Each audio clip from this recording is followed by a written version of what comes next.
السلام عليكم. مرحبا بكم في الدرس السادس عشر. Bonjour, bienvenue dans votre 16e leçon. Aujourd'hui, nous allons faire notre deuxième révision où nous aborderons les thèmes essentiels avec bien sûr quelques compléments. Commençons d'abord par réviser les lettres que nous avons vues lors des 7 derniers cours. D'abord, la lettre Ra. Nous avons vu la lettre Ra qui, comme nous l'avons dit, est comme si un R roulé, comme c'est prononcé en italien ou en espagnol. Donc c'est Ra, Ra. Un exemple d'utilisation de cette lettre est donné par le mot Romana, Romana. Ensuite, nous avons vu la lettre Zay, Zay, qui est facile à prononcer parce que c'est l'équivalent de la lettre Z en français, comme dans le mot Zaytounatun ou Zaytouna tout court. Zaytouna qui veut dire une olive bien sûr. Ensuite nous avons vu la lettre Waw, Waw qui pourrait éventuellement être utilisée comme une voyelle longue. Un exemple d'utilisation comme consonne est le mot Wisadatun, Wisada, Wisada qui veut dire un coussin. Ensuite, nous avons vu la lettre Alif, Alif, comme dans le mot Asad, Asad, qui veut dire un lion. Ensuite, nous avons vu la lettre Jim, Jim, donc c'est pas exactement comme le G que nous connaissons en français, c'est un peu plus fort, donc c'est J, J, Jim, comme dans le mot Jabalon, Jabal ou Jabalon, qui veut dire une montagne. La lettre que nous avons vue par la suite est la lettre Ha, Ha. Là, cette lettre est un peu plus difficile à prononcer, mais à force de vous exercer et revenir au cours où nous avons abordé cette lettre, vous allez arriver certainement à la prononcer. Un exemple de cette lettre est le mot Himar, Himar, qui veut dire un âne.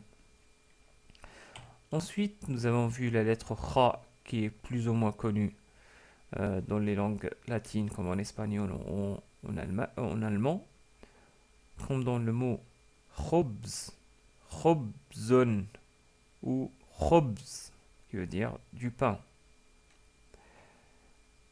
Révisons maintenant toutes les lettres dès la première leçon, mais cette fois-ci dans l'ordre.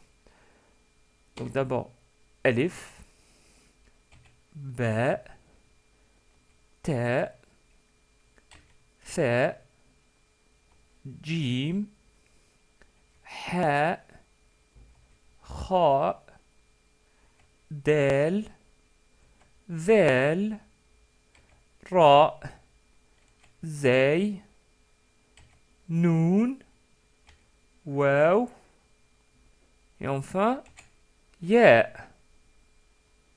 Ce qui donne 50% des lettres de l'alphabet arabe. Donc vous maîtrisez normalement maintenant la moitié de l'alphabet arabe. Bravo. Passons maintenant aux formes d'écriture de ces lettres-là.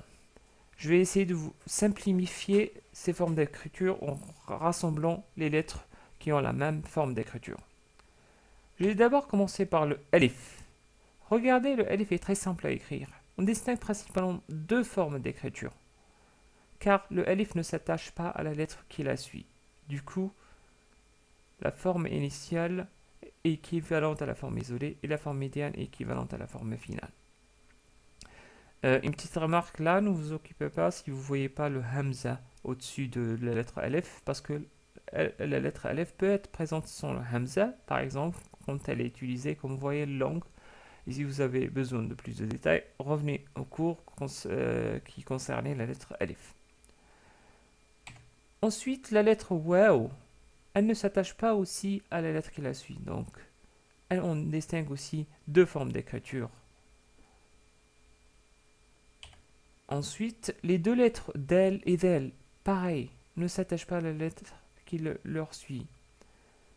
On distingue la lettre del de la lettre del par le point qui est en plus dans la lettre del. Enfin, les deux lettres ra d'abord, puis zey. Zey possède un point en plus. Donc, toutes ces 6 lettres ne s'attachent pas à la lettre qui leur suit. Donc, gardez en mémoire que ce sont seulement ces 6 lettres qui ne s'attachent pas à la lettre qui leur suit. Toutes les autres lettres de l'alphabet arabe, y compris celles que nous n'avons pas encore vues, s'attachent à la lettre qui leur suit.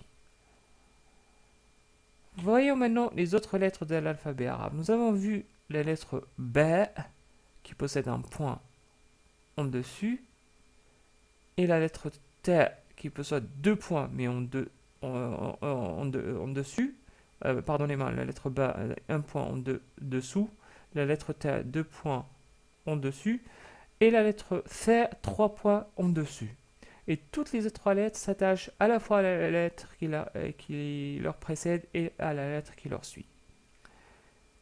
Ensuite, nous avons les 3 lettres Jim, qui possèdent un point en dessous, puis la lettre Ha, qui ne possède aucun point, et la lettre Kha, qui possède un point en dessus. Donc, remarquez aussi que le Jim, Ha et Kha s'attachent à la lettre qui leur suit et la lettre qui leur précède, comme le Ba, Ta et Tha. Ensuite, nous avons la lettre Nun, pareil, qui s'attache, comme on l'avait dit, mais la lettre Nun ressemble un petit peu à la lettre Ba, mais elle possède un point qui est en dessus de la lettre, alors que la lettre Ba, le point, il est en dessous. Enfin, la lettre Ya possède 2 points en dessous de la lettre. Donc voilà, ce sont tous les formes d'écriture des lettres que nous avons déjà vues. Essayez de les écrire dans un seul tableau. Exercez-vous à les réécrire, à les mémoriser. Je sais que ce n'est pas toujours évident, mais à force de vous entraîner, vous allez les apprendre et vous allez les distinguer l'un de l'autre.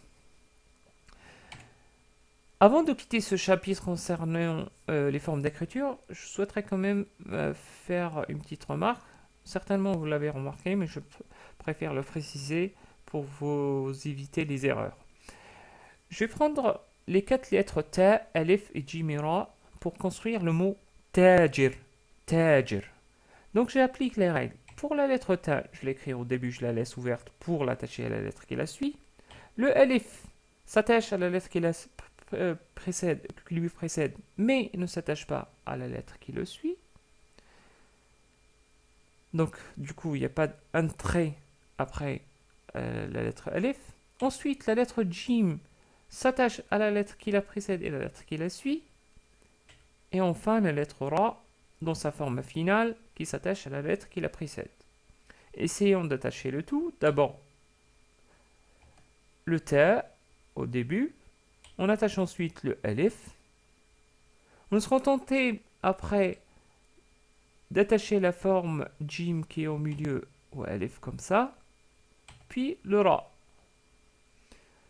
Mais cette écriture est un peu bizarre parce qu'on sait que le Alif ne s'attache pas à la lettre qui la suit, alors que le Jim s'attache à la lettre qui la précède. Donc on est un peu dans l'embarras. Mais sachez que cette écriture est fausse. Comment faire dans ce cas-là? Reprenons l'exercice. Donc, nous écrivons la lettre Ta dans sa forme au début. C'est correct. Comme le Alif aussi dans sa forme au milieu, mais qui ne s'attache pas à la lettre qui la suit. Par contre, le Jim, comme il ne s'attache pas au Alif, car le Alif ne s'attache pas à la lettre qui le suit, dans ce cas-là, on fait comme si nous allons commencer un nouveau mot. Du coup, on écrit le Jim dans sa forme initiale, comme ça. Ensuite, on écrit le Ra dans sa forme finale et on obtient l'écriture correcte du mot Tajir. tajir. Donc, toujours la règle est que si on a une lettre qui ne s'attache pas à la lettre qui la suit, la prochaine lettre, c'est-à-dire la lettre suivante, s'écrit dans sa forme initiale. Prenons d'autres exemples. Le mot bakhiratun. Remarquez le kha, comment il est écrit dans sa forme initiale, alors qu'il est au milieu, parce que avant la lettre kha, il y a le alif. Pareil pour ta marbouta. Elle ne s'attache pas à la lettre ra, car le ra ne s'attache pas à la lettre qui le suit. Donc ta marbouta ici est écrite dans sa forme finale, mais sans l'attacher au ra. Par contre, on voit que dans le mot yabaniya, qui veut dire une japonaise, la ta marbouta est attachée à la lettre ya qui lui précède. Ce n'est pas le cas pour la lettre nun. Nun ici n'est pas écrit exactement dans sa forme au milieu, car elle est précédée par le alif, du coup on l'écrit dans sa forme initiale. Un dernier mot, le mot boudour. Boudour. La lettre del fait partie des 6 lettres qui ne s'attachent pas à la lettre qui leur suit. Du coup, remarquez ici que le waw ne s'attache pas à la lettre del. Mais la lettre waw elle-même ne s'attache pas à la lettre qui la suit. Du coup, elle ne s'attache pas au ra qui est à la fin. Du coup, on écrit le waw comme si c'était isolé. Donc, gardez ça en tête, c'est très facile à savoir. Donc, toujours pour les 6 lettres, on ne les attache pas à la lettre qui leur suit. Et pour la lettre qui leur suit, on fait comme si on commençait un nouveau mot. Passons maintenant à un autre concept que nous avons vu, à savoir le masculin et le féminin. Nous avons vu dans le 10e cours comment on pourrait rendre un nom masculin un nom féminin. Nous avons dit que souvent on rajoute la ta marbouta à la fin du mot masculin pour le rendre ou le convertir en nom féminin. Comme en français on rajoute le e à la fin d'un nom féminin. Nous avons donné l'exemple du mot talib, talib qui veut dire un étudiant. Le féminin est talibatun ou talibah, talibah tout court, qui veut dire une étudiante bien sûr.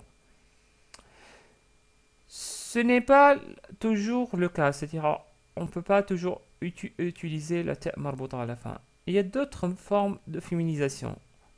Par exemple, si on prend le mot ahmar, ahmar qui veut dire rouge, mais utilisé dans sa forme masculine, le féminin de ce mot-là est hamra. Hamra. Regardez comment le féminin du mot rouge devient quand il s'agit d'un adjectif féminin. Donc on fait comme si on a déplacé le alif qui est au début à la fin. On appelle ce alif plus hamza marqué ici en rouge alif mamdouda. Alif mamdouda. Un autre exemple comme celui-là est le mot aswad. Aswad. Si on voulait dire par exemple un âne noir, on dit himarun aswad. Himarun aswad. Le féminin de aswad est Saouda, Saouda. Par exemple, Zaytounatun Saouda, une olive noire. Zaytounatun Saouda. Il y a aussi d'autres formes de féminisation, mais qui sont irrégulières. Par exemple, le féminin du mot rajulun ou rajul, qui veut dire un homme, et imra'atun, imra'atun ou imra'a, tout court, qui veut dire bien sûr une femme. Le féminin du mot waladun ou walad tout court, qui veut dire un garçon, et le mot que nous connaissons déjà, à savoir bintun ou bint tout court. Voilà, je pense que c'est très facile. J'évoque ce point-là pour que vous distinguiez de plus en plus les noms masculins des noms féminins. Voilà, on arrive à la fin de cette révision. J'espère que cette révision vous a rapporté un plus. Si vous avez des questions, n'hésitez pas de me contacter sur ma chaîne YouTube et j'essaierai de faire le maximum pour vous répondre le plus rapidement possible. Ce n'est pas toujours évident maintenant parce que j'ai de plus en plus d'abonnés, mais je ferai tout mon possible pour vous répondre car c'est mon plaisir. Une dernière remarque, il y a d'autres personnes qui publient mes vidéos sur d'autres sites comme Dailymotion. Sachez que vous pouvez bien sûr les visualiser, mais je ne pourrai pas vous répondre si vous mettez des commentaires sur ces vidéos-là, tout simplement parce que j'ai pas accès à ces chaînes-là. Donc, si vous voulez m'envoyer des commentaires ou des suggestions, essayez de vous connecter sur ma chaîne YouTube et poster des commentaires ou des questions. Sur ce, je vous dis au revoir et